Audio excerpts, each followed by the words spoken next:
Welcome to Misquoting Jesus with Bart Ehrman, the only show where a six-time New York Times best-selling author and world-renowned Bible scholar uncovers the many fascinating, little-known facts about the New Testament, the historical Jesus, and the rise of Christianity. I'm your host, Megan Lewis. Let's begin. I'd like to welcome you to this special edition of the Misquoting Jesus podcast. You can see Megan's not here today. It's just going to be me and a guest, Andrew Jacobs, who is going to be talking about his new book, Gospel Thrillers, Conspiracy, Fiction, and the Vulnerable Bible. Before we get on with Andrew, I want to remind you, if you've heard already, or to tell you if you haven't, that this Saturday and Sunday, on February 3rd and 4th, I'm going to be doing a course called The Genius of Matthew, What Scholars Say About the First Gospel. This will be an 8-lecture course, and there'll be 2 lengthy Q&A sessions with it. If you come to the course, if you purchase access to the course, you'll have lifetime use of it to follow. The Gospel of Matthew is a really important book of the New Testament. It's the most popular book of the New Testament, the most widely read book of the New Testament still today, probably because of its great passages, especially Jesus' teachings, the Sermon on the Mount, the Beatitudes, the Lord's Prayer, the Golden Rule. These things are in Matthew. And so it's a great and important book, but it's widely misunderstood. And I think most people do not understand the real genius behind the book. This course will be about the genius of Matthew. And I'll be asking some really interesting questions and trying to answer them. Why, for example, does Matthew begin with a genealogy of Jesus when Jesus isn't born into the family line?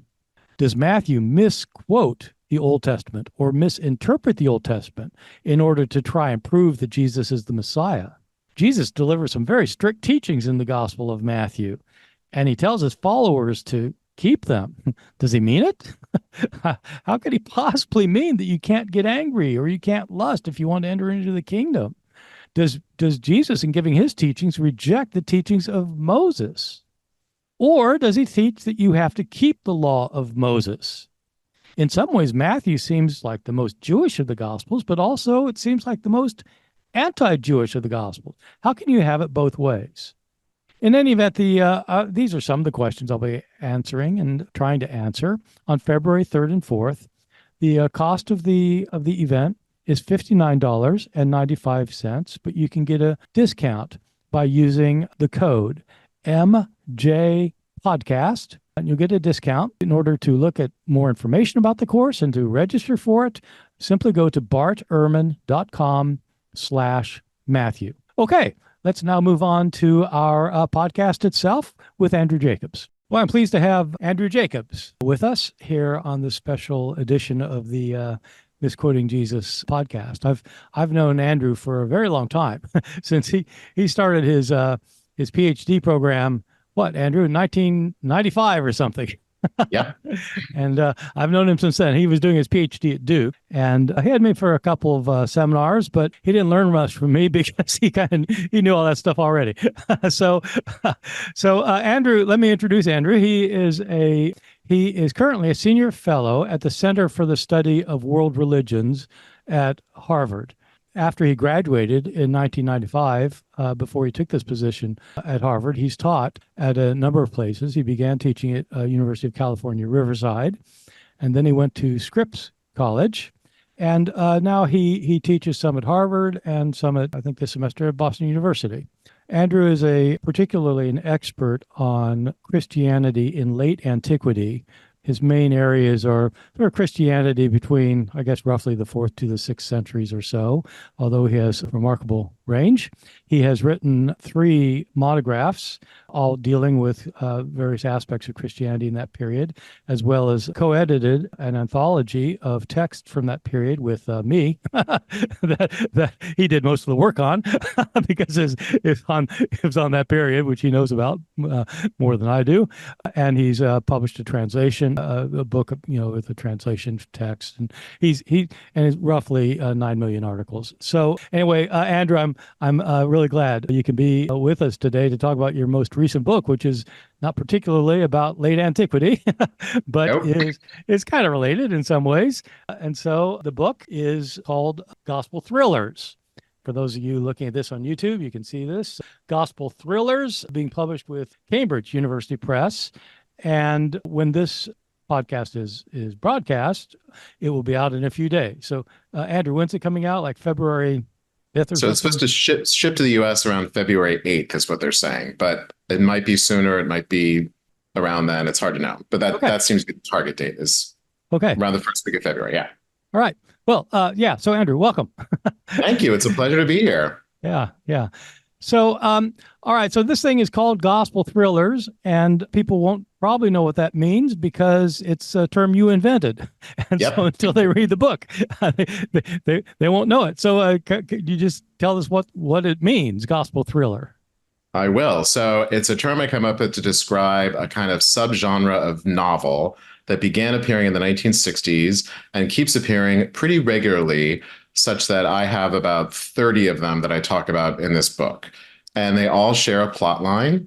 There's a new gospel that's been found, or there's rumors about it. It's from the first century. It's from the time of Jesus, maybe even written by Jesus. And it's going to blow up everything we thought we knew about Christian origins. It's going to bring down Christianity or restore Christianity. And there's a race against time between the protagonists, the antagonists, to find the truth about this gospel. And there's global travel, there's international conspiracies, there's usually a Vatican assassin or two. And it all wraps up pretty neatly, as most thrillers do, after a sort of whirlwind tour. Either we find the truth about the gospel, or maybe the gospel gets destroyed or disappeared or something. But generally, these are novels that allow a reading audience to fantasize about the risks to the Bible in US culture. What would happen if someone were trying to destroy the Bible or change the Bible? What if there was some secret that's been hidden for 2,000 years and it came to light? And it puts all this in the very common genre of the thriller. Okay, so that, I mean, it sounds a little bit strange, maybe at first, but because when we think of thrillers, we have all sorts of thrillers, right? We have psychological thrillers that tend to be kind of making us question our own reality a bit, or we have espionage thrillers that kind of make us think about like what's going on internationally and how much are we in trouble with. There are a lot of apocalyptic thrillers about where we worry about worldwide destruction and things. So these are all things we're very much concerned about. But Gospels? I mean, what? Yeah. So what thrillers have in common is they're all about knowledge that's been hidden from us, and what would happen if some everyday Joe like you or me stumbled across this knowledge. And it's knowledge that could change the way we view the world. And so usually it's something really big like politics, nuclear secrets. The thriller really took off during the Cold War, so a lot of it was sort of East versus West, kind of Robert Ludlum, Jason Bourne, that kind of stuff. The Bible is a surprising one, but it's because the Bible is both so central to Western US identity. Even for people who don't really have a relationship to the Bible, it's one of these kind of bedrock things. When you go to court, you swear on the Bible, right? It's just one of these totems of US life that is all around us, and it feels very secure. It's the Bible, and yet when you dig into it, it's not that secure. The Bible as we have it comes to us in pieces. It comes to us sort of, as you've written about, maybe sporadically, maybe edited here and there. And what if? This is the big question. It seems to be one of these things that feels very secure, but is actually vulnerable. And that's what these novels think about. And certainly there's never going to be hundreds of gospel thrillers like there are, spy thrillers, but it seems to be a really persistent genre. And by the way, these novels, to my mind, are totally unaware of each other. They just keep appearing. From 1964 to 2020, there's no, I made up this term, right? Yeah. I sort of spotted them and made it up, but they keep appearing year after year after year. There's something here that's really compelling about the fears and fantasies about the Bible at risk, like our nation at risk, or like our White House at risk, whatever it could be that's totemic about US identity. The Bible seems to be up there. So these aren't being written like these aren't. I mean, they're probably Christian versions of this, probably like evangelical versions or something. But like the ones you're talking about are just they're secular old books, right? Yep, these are mainstream presses. They vary in popularity from kind of pot boilers to bestsellers. Recent ones tend to appear in different series where there's already a sort of established protagonist who uncovers secrets, and this is the latest secret that he usually always he, has uncovered. There are a handful that come from evangelical presses, but really not that many, maybe like 5 or 6. I talk about a couple of them in the book, but really it's a mainstream phenomenon. This is just something compelling about the Bible at risk, the vulnerable Bible. And that's what I talk about. And really what I try to do is not just write about these novels as a kind of literary study, but it's a kind of cultural study. What do these novels and their persistence tell us about the Bible and its vulnerability in U.S. consciousness? Okay. So these are different from, I mean, most people will know about the Da Vinci Code, for example, and you're not including that kind of thing in this study. Is that right? Yeah, there's a lot. We can think about the kind of larger universe of this kind of biblical vulnerability, of which gospel thrillers are really the kind of central tool I use to look at it. But something like Da Vinci Code certainly operates in the same universe. What if there was some conspiratorial secret that would undermine Christian origins and everything you thought you knew about Christianity, the West, and your own identity? But what Dan Brown does in Da Vinci Code, he just sort of works with existing materials, sometimes not very well, but he works with what he calls Gnostic Gospels and Dead Sea Scrolls, things that are out there that he interprets in a certain way, and plays on those same fears and desires, but doesn't come up with the idea of a new gospel, a fictional gospel. When these novels do that, it really gives them a lot more free rein to think about the possibilities of a new discovery that could come to light, that might come to light. And there's also some nonfiction examples you could think of that work in that same universe that have been around for a while. So if you think way back to something like the Passover Plot, which was this sort of, I'll say nonfiction, in the sense that there's, no fictional narrative, but it's this reconstruction of a conspiracy at the very dawn of Christianity to fake the resurrection. Or Holy Blood, Holy Grail, which is the sort of, again, I'll put in loose quotes, nonfiction book that Da Vinci Code talked about. What if Jesus was married? What if there was proof of his bloodline, and so on and so on. So all of these are in the same universe of the fears and desires about the Bible and its vulnerability. But what these gospel thrillers do specifically is focus our attention on a fictional gospel that the author has made up. Okay. Right. Got it. Yeah. I wrote a book once that I announced was a work of nonfiction, and several people told me it was mislabeled. It can be a fine line. It can be a fine line indeed. Yeah. So, all right.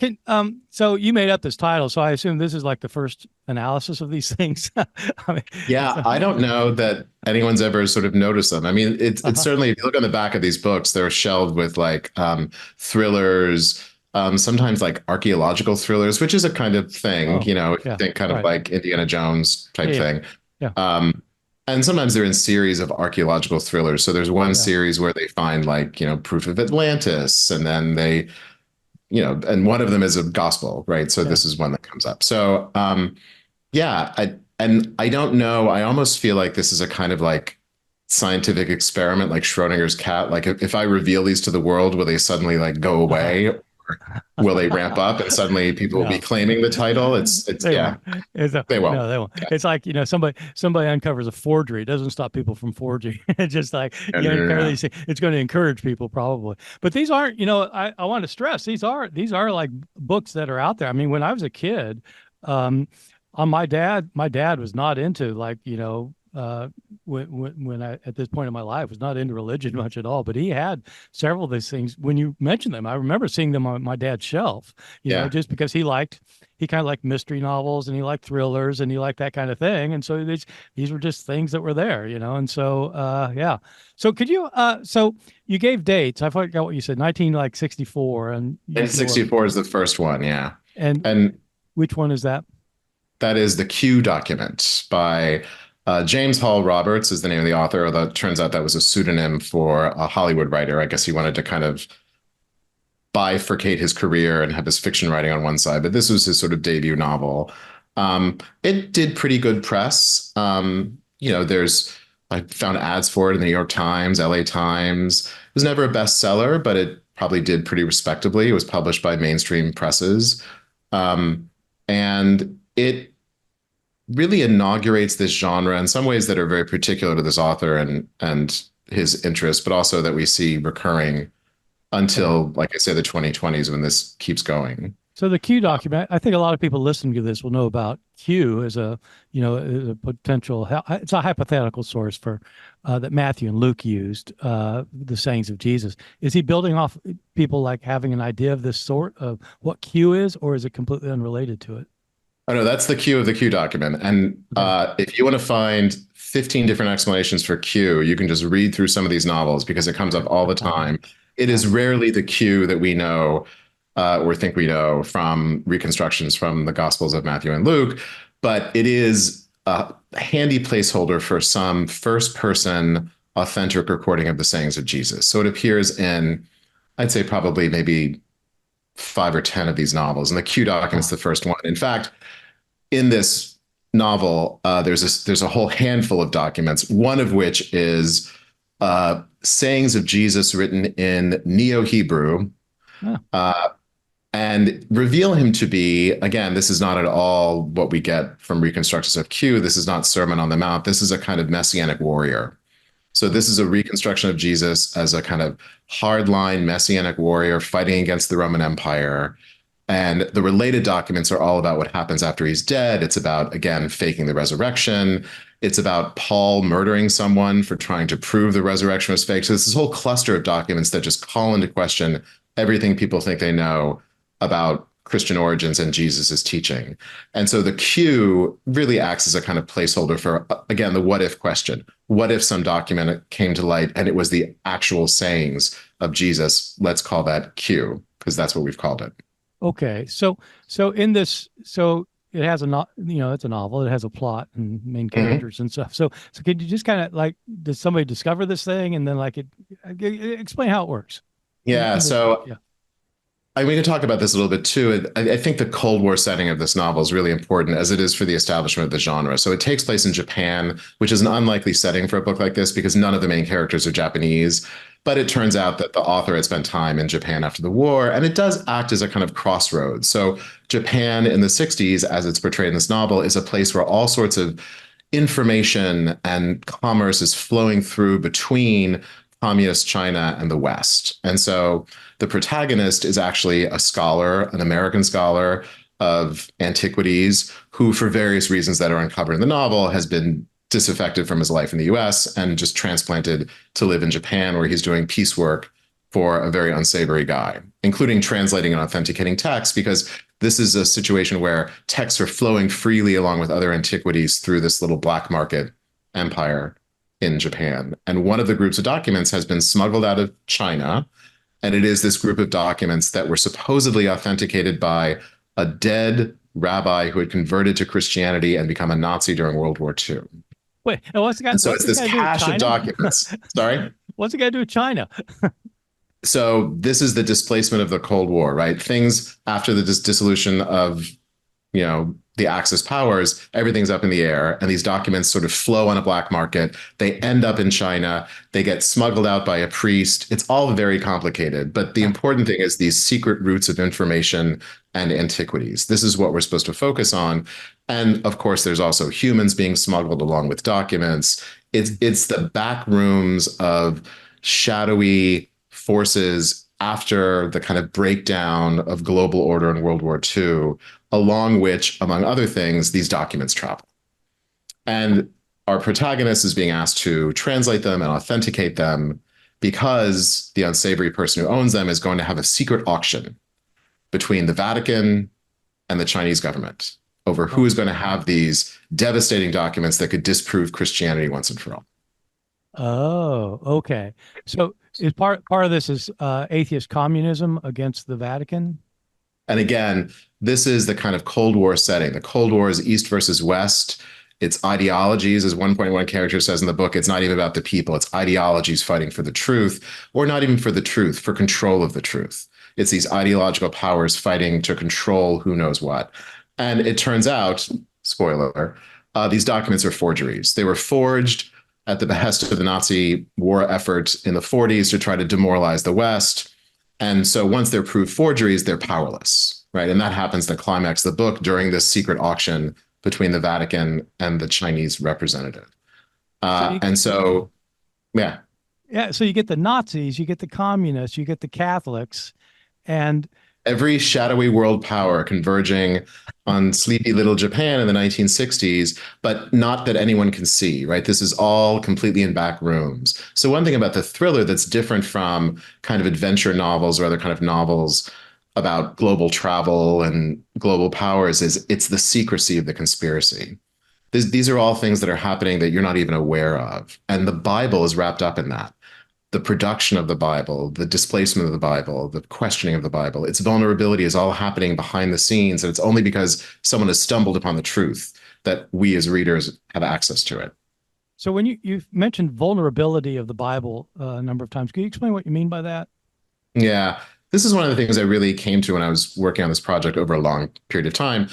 Uh, the Bible as it exists. So you can go to a bookstore and you could buy a Bible. You probably have a good 15 Bibles on the shelves behind you, I'm going to guess, in all various forms.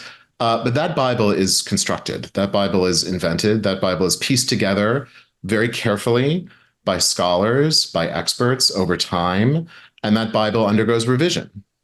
So right now, we are in the 28th critical Greek edition of the New Testament, right? And 29, I think, is on its way. Okay, so people might not know what that means. So go ahead. I'm going to explain. So in the 19th century, scholars began publishing an official sort of best guess. That's not very right, but sort of best attempt to reconstruct an initial New Testament text, because we don't have original text. We have copies of copies of copies of copies and fragments and so on. So this was a reconstruction based on careful, meticulous scholarly work of what that text might look like, published 1880 something.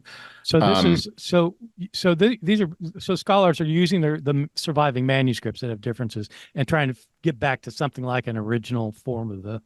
They're using surviving manuscripts, citations, fragments, quotations, whatever they can, plus their own ingenuity, right? Yeah. What would make sense? But if these are our two options, which one is more likely to be prior to, the original? So that now has been revised and edited 27 more times. So we're now in the 28th edition of that, which means that there's been enough significant change to what scholars think the Greek New Testament actually might have looked like to republish it 28 times in 140 years. And I think another version's on the way.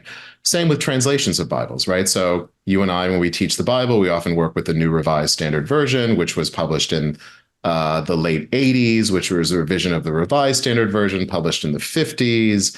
And that now has also been updated because scholars have decided through new discoveries and new methods that enough things are different in what they think the Bible should look like that it's worth publishing a new version. This is how the Bible has worked throughout its transmission, is people coming up with the best version they can.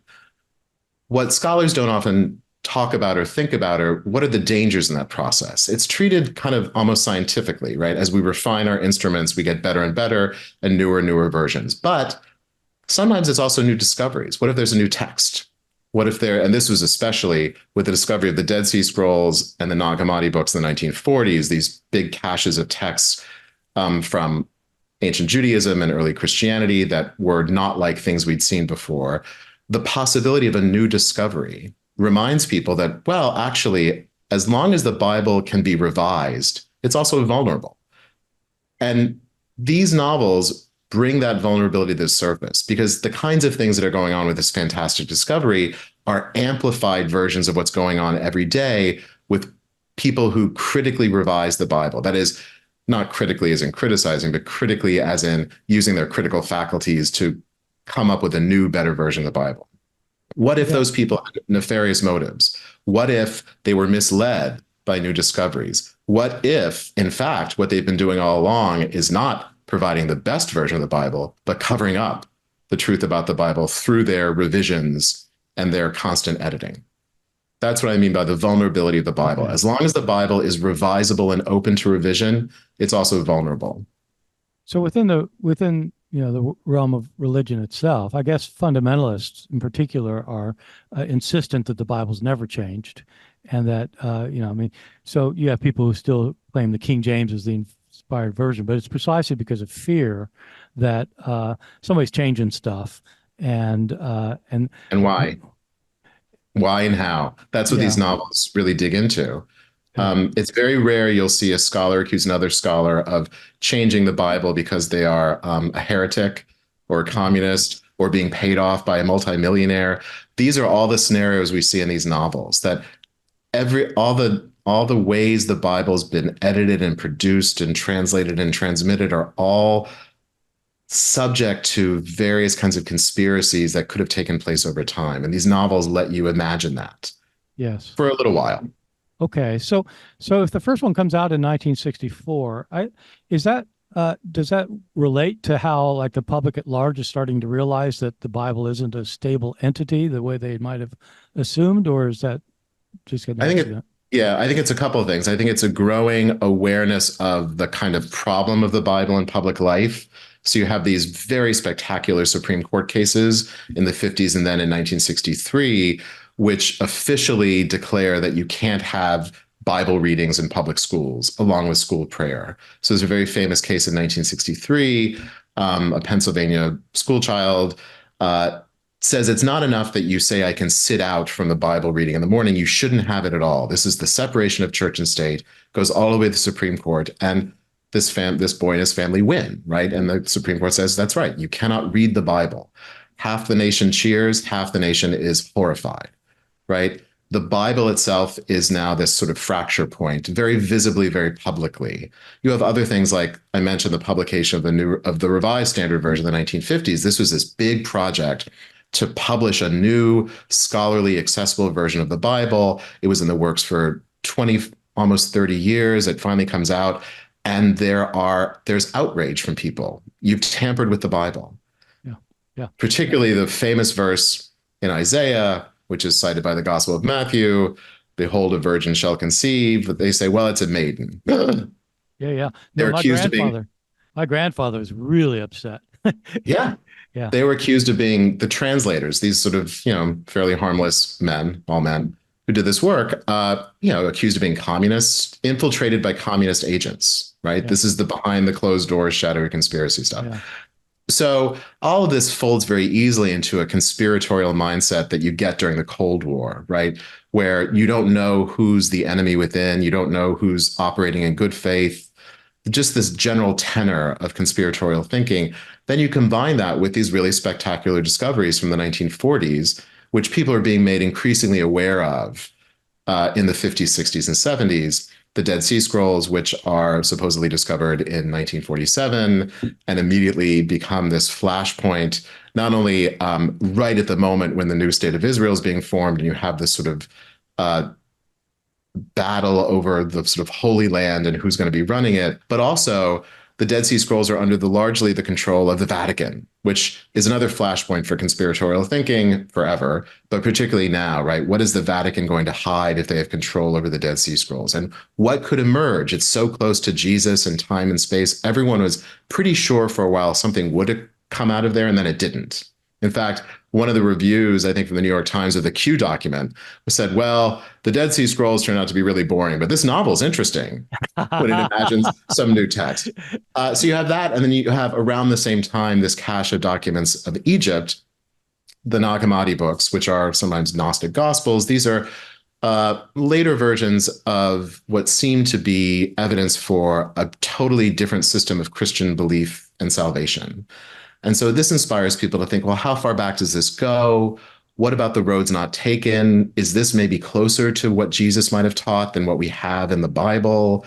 So there's all this stuff floating around, and it lends itself fairly quickly, in the 1960s onward, to a fictional plot line to contain this sort of fantasies about what if something came up. Yeah. So, I mean, so the way you're framing it, it sounds really closely related to biblical scholarship itself, which people think, I suppose conservative Christians often think is a fiction of its own, and that people are making stuff up. But biblical scholars tend to insist that they're doing something like objective truth, I think. And I mean, a minute ago, you just said that the Dead Sea Scrolls were supposedly found in 1947. I noticed that adverb, supposedly. Well, so both the story of the finding of Nag Hammadi and the story of the initial finding of the Dead Sea Scrolls. So this is the initial story, which I can do in about 90 seconds. The story goes that this young boy named Muhammad the Wolf was sort of traipsing through the Judean desert, and he loses a goat and throws a rock in a cave to see if the goat's in there, and he hears a crash and it's a jar, and he finds these big lumps that turn out to be manuscripts that have been in these jars in this cave for 2,000 years. And he takes them. Turns out he's also a smuggler, but he takes them into Jerusalem to see if someone can sell them and then get some money from them. This is the initial batch of scrolls. But then once people know to go search the caves in that area, they find all kinds of scrolls and fragments over the next several years. Now you're talking about the actual Dead Sea Scrolls. You're not describing I'm talking about the actual Dead Sea Scrolls, but that initial story about the boy and a rock and a goat, it's very pastoral. It's very orientalizing. It's very, we don't really have evidence for it other than this guy said that's how he found these texts. What's orientalizing mean? It's this sort of fantasy of Easterners have all this wonderful, rich patrimony that's been lying dormant in the East for centuries. And they uncover it almost naively without knowing what they're doing. But then the sure, cool eye of the West comes in and assesses what they have and is able to rescue it and bring it back to the West. Okay. That's what I mean by orientalizing. So to have an actual illiterate goat herd be the person who finds the Dead Sea Scrolls really fits into this idea that, that's good. So these things have come to light. You all don't know what you have here. We'll come in, we the West, and we will rescue this from you and bring it back where it belongs, which is the cool scientific laboratories of the West. Okay. So, and you're casting doubt on that because it sounds too much like a trope? I don't want to make it sound like I'm the first person to cast doubt on this. I know you don't. This is not me inventing this. Yeah, it fits really well. Also, we're dealing at a time with this decolonizing period in the Middle East, where a lot of these territories that have been under control of the Ottoman Empire for a long time, after World War I, they're under various controls of European states, but that's a temporary measure. So there's a lot of anxiety about who owns these antiquities, who's going to control these antiquities. And as these new nations are being constructed out of these borders, these old nations, there's a real kind of tussle for who's going to be in control. This happens in what's going to become Israel. It's going to happen in Egypt with the Nag Hammadi books, where there's a question about who's in charge of all this, who should be in charge, whose is this, whose patrimony is this? Just because it's in this territory, does that mean it belongs to you, or does it really belong to the West, to Christianity, to you name it, to knowledge broadly writ? So the stories often serve to support particular views of particular people with what should happen to these antiquities. So the fact that... So again, you're not talking about in the novels. You're talking about like actually, like the stories. Yeah. I'm talking about the actual stories that circulate in the 40s and 50s about these finds. Yeah. Are there alternative stories that are not orientalizing? A lot of... It is very possible that the people actually were looking for antiquities to sell because they wanted to sell antiquities. Right? That it wasn't that they were looking for a goat, that they heard rumors of stuff in caves, and they wanted to be the ones to be able to control the extraction and circulation of these antiquities. Yes. Okay. Yeah. Okay. So in your book, you actually use that as an example of an actual story that, most of us tell to our undergraduate classes, but then you go on and compare it with a fictional account. I mean, and fiction sounds a lot like that, right?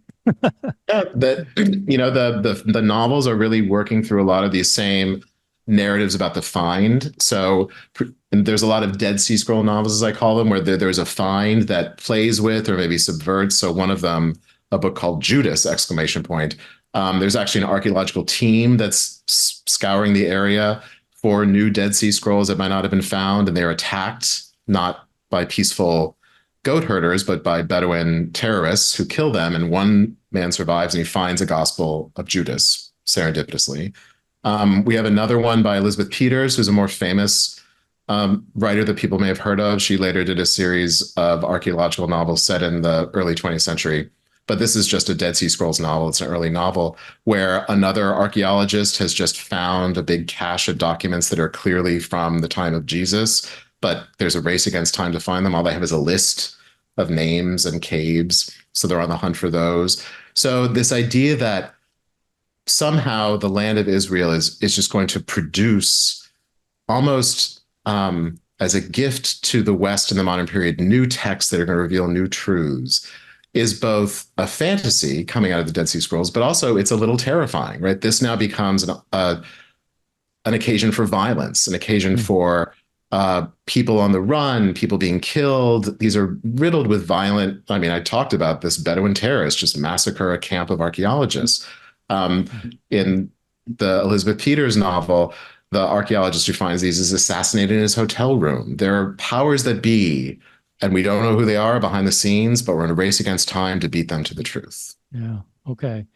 So, I mean, it does seem that we should probably talk more about scholarship in a minute, but apart from scholarship, the way scholarship gets reported in the media today sounds, it often sounds novelistic, right? When the Gospel of Jesus' wife appeared, that was front page news in some places. So,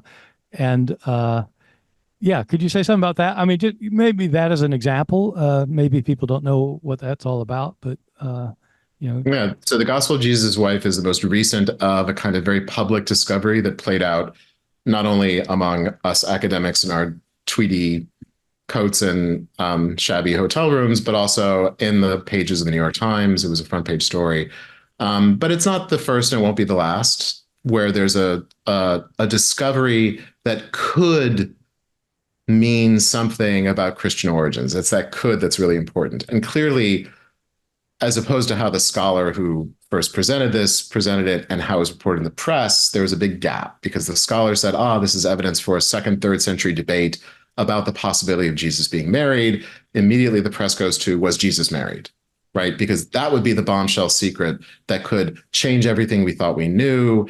And again, the same sorts of narratives we see in the novels got wrapped up in this kind of 2 to 3 year tangle over the Gospel of Jesus' wife, which is a sort of credit card sized Coptic fragment with just a few lines on it, one of which said, Jesus said my wife. Yeah. So it's not a gospel. It's not a whole text. It's a little Coptic fragment. So a lot of the way the concerns are framed in the novels have to do with politics.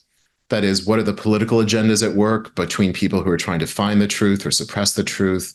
Theology, that is, what are the beliefs that are at risk if this new truth comes to light? But then also the personal motives of the people involved in biblical reconstruction are also very much at play. Why does someone want to do this? Who has the knowledge and how are they using that knowledge? And all of these tangles of biblical vulnerability came to play as people started to unpack the Gospel of Jesus' wife. Where did it come from? The owner was secretive, and the scholar at Harvard, Karen King, promised she wouldn't reveal his name, so she didn't. But then that led to more questions. And where did it come from? How did it come to be? Was it even real? That became the big question. Is this even a real fragment? And if it's not, who did it and why? And this became the big story, where finally a reporter named Ariel Sabar found the guy who owned it, pretty credibly proved that he probably forged it, and then tried to delve into the motives. Like, what were his political, theological, and personal motives for this kind of frontal assault on the Bible? And in the book he wrote, he spins out a ton of these, and it really does read like a gospel thriller. To the point where he can't really say, because the guy who did it is not confessing. He said, no, this is real. I forged nothing. But it mixes us up with, again, international intrigue, because this guy is a German immigrant to the United States who was actually mixed up in kind of East German politics as a young man. And so you can even reach back to more Nazis. He accused a childhood priest of raping him. So we've got the Vatican tied up in all this. All of our players from the novels come into play. Academics with, according to this journalist, shady motives are involved. It petered out, right? This is the kind of thing that sort of comes up and peters out. I don't know that anyone particularly enjoyed that ride of those couple of years while this was going on. It was a lot of headlines, but I think everyone came out feeling pretty bruised. And like I say, this is not the first time we've had something like this. I would say the most spectacular one actually started in 1960 and has not stopped until today, which is the secret Gospel of Mark, as it's called, which is a scholar named Morton Smith, said he found this document copied into a modern book sometime in the 18th century in a monastery outside Jerusalem. And it has fragments of a different part of the Gospel of Mark, which he tried to read as evidence for changing everything we thought we knew about Jesus and Jesus's movement in terms of ritual, in terms of what was suppressed and what could now be revealed. And this has now been a 60 plus year drama of what does this mean? Why did he bring it forward? Is it even real? And if it's not, what are those political, theological, and personal motives that would have led someone to forge this kind of document? He first publicized this in 1960. He published his books on this fragment in 1973. He died in 1991. And the most recent book about the secret Gospel of Mark came out last year. Yeah.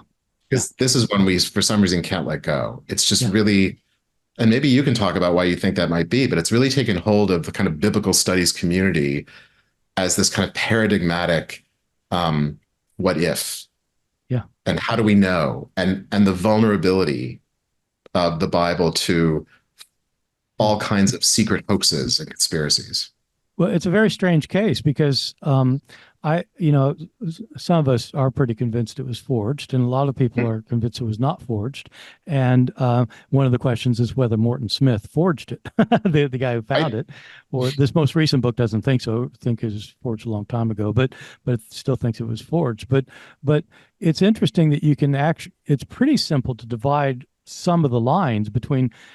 You're pretty sure that people who are fairly conservative scholars and kind of religiously, theologically conservative are going to say that it's not authentic. And but the people who most support it tend to be people who are fairly kind of liberal in their scholarship. And so that's probably not an accident. But it raises the big question about whether it's possible to engage in these discussions in a way that can get somehow establish what happened in the past. I mean, with the Gospel of Jesus' wife, I mean, I think it got established beyond anybody's doubt that this thing was forged. Yes. And so in that case, that would be a kind of a triumph, I guess. But, it raises the question about how scholarship works, especially in something like biblical studies where the stakes are so high.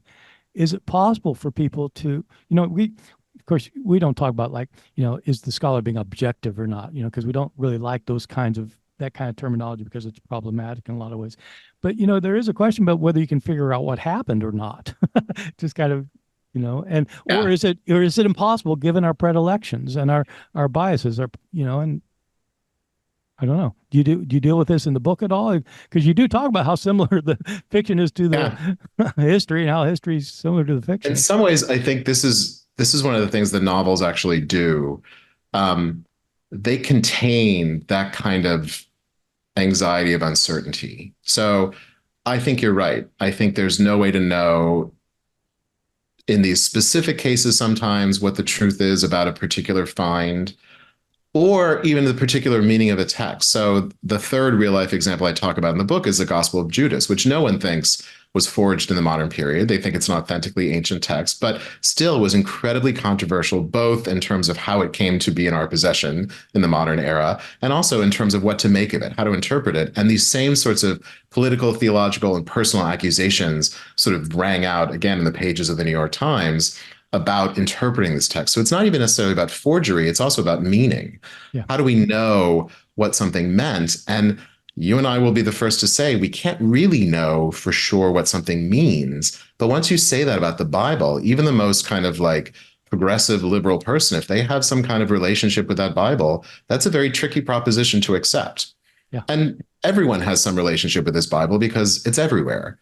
Right? It is this totem of U.S. identity in a lot of ways. So to say that it's vulnerable and uncertain is a very tricky proposition. Some people relish that proposition. Some people say, great, it's time to dethrone this totem and to take it down. And, it's a secular nation. Let's stop swearing on the Bible and so on. But other people say, well, it's been there, it's been around, and it's a tricky proposition. But what these novels do is they take that proposition, what if, and they magnify it. into some outrageous lengths. I mean, some of these texts are sort of bizarre. They're very rarely forgeries, right? Most of these novels are actually about an authentic find coming to light. So it's actually, something that really would change the world if it got out there and could change what people think. And it takes us on this really long, antic ride across time zones and nations to find the truth. But then we get to the end. Usually, even if this new gospel has been found, some circumstance makes its impact minimalized or eliminated altogether, or we don't see, because it's a novel. It ends. So we have this thrill ride of this vicarious experience of the film, and then we close the novel and we set it aside. We've sort of purged that anxiety and that emotion. Oh. And then we set aside until the next novel comes out.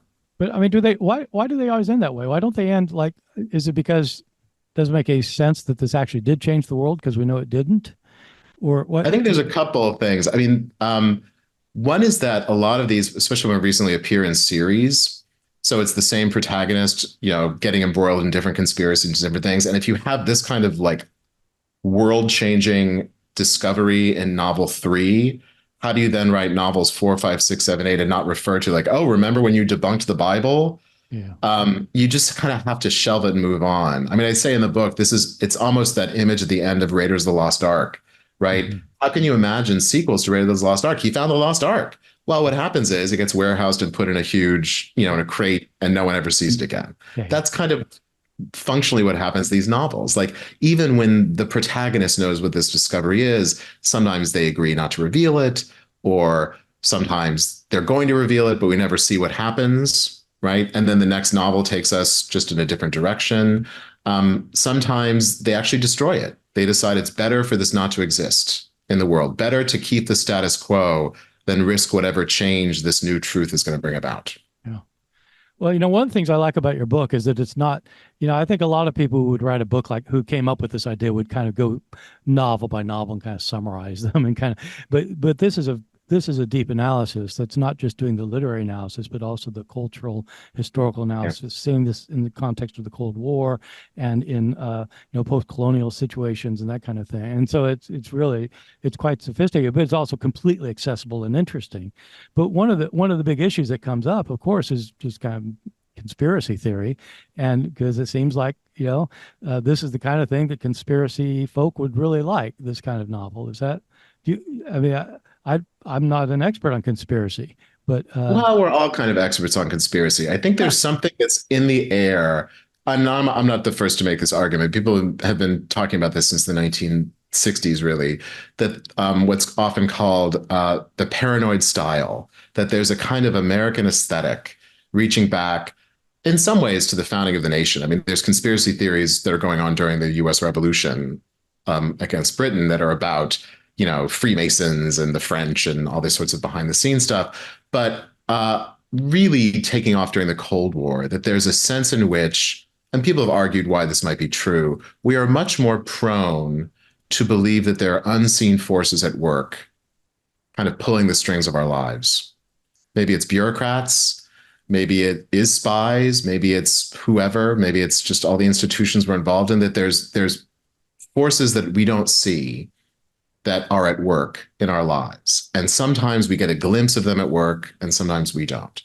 And I think that's actually a kind of attitude that a lot of people in the US buy in kind of easily. And I think that's why thrillers have been really popular, TV, movies, books, etc., since the 1960s, because they do kind of channel and amplify that kind of nervous energy about the shadowy forces at work controlling the truth that we may never really know.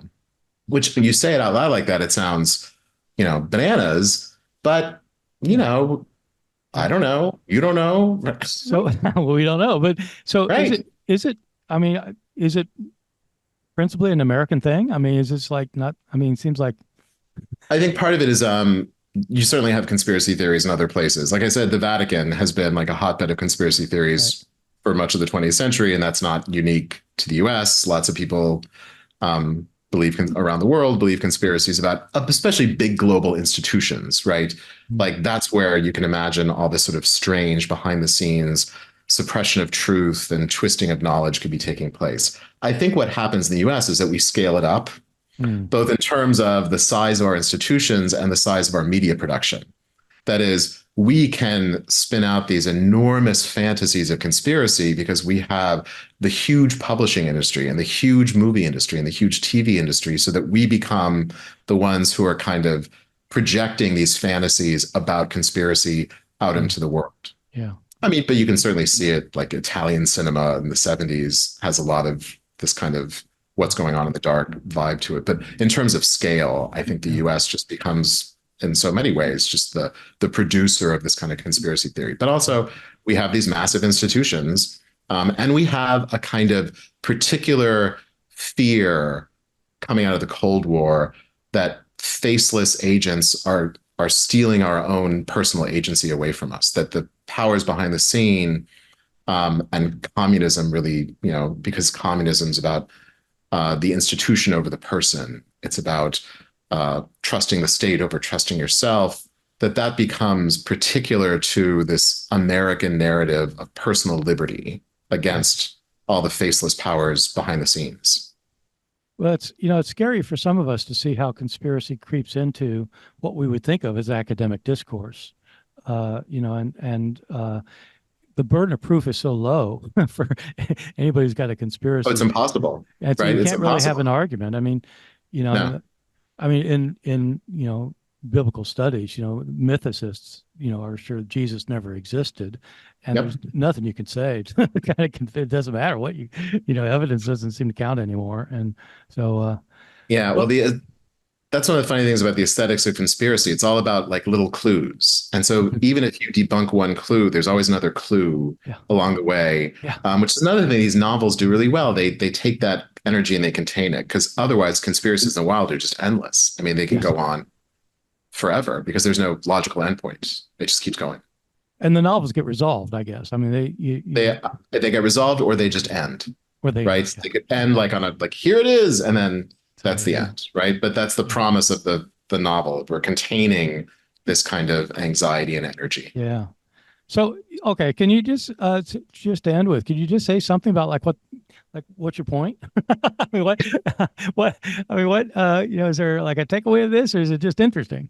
I think it's a different takeaway for different people. I think for your general reader, I think the takeaway is to think more critically about the cultural state of the Bible and the kind of work it's doing, both visibly and invisibly, as a kind of center of US identity that doesn't really hold. And these novels really bring that to light because they are primarily US productions. And to think about the Bible as a different kind of cultural artifact than maybe they're used to. I think I would also love for biblical studies scholars or fans of the Bible, I can put it that way, not necessarily scholars, but the kind of people who might be listening to this podcast who are interested in the Bible in a more specific and kind of engaged way, to really confront this idea that the Bible, as it is now constructed by experts, that it's constantly revisable, does mean that it is constantly vulnerable.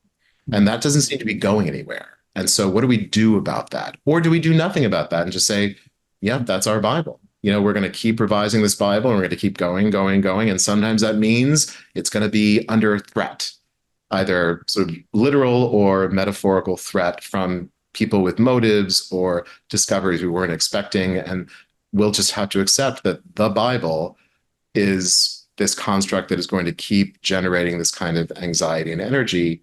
And maybe that will affect how we do some of our work. Okay, good. That's a good place to stop. So, Great. Thanks, Andrew. Really appreciate it. Thank you. Really interesting. And but for once again, so it's called Gospel Thrillers. The subtitle is Conspiracy Fiction and the Vulnerable Bible, and it's coming out in America in early February, but you can probably buy it already online. So yes, the ebook is available. Yep. Ebook and the ebook is available right now. Okay, excellent. Okay, great. Thanks, Andrew. Thank you very much.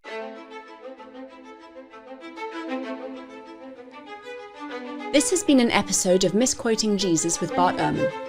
We'll be back with a new episode next Tuesday, so please be sure to subscribe to our show for free on your favourite podcast listening app, or on Bart Ehrman's YouTube channel so you don't miss out. From Bart Ehrman and myself, Megan Lewis, thank you for joining us.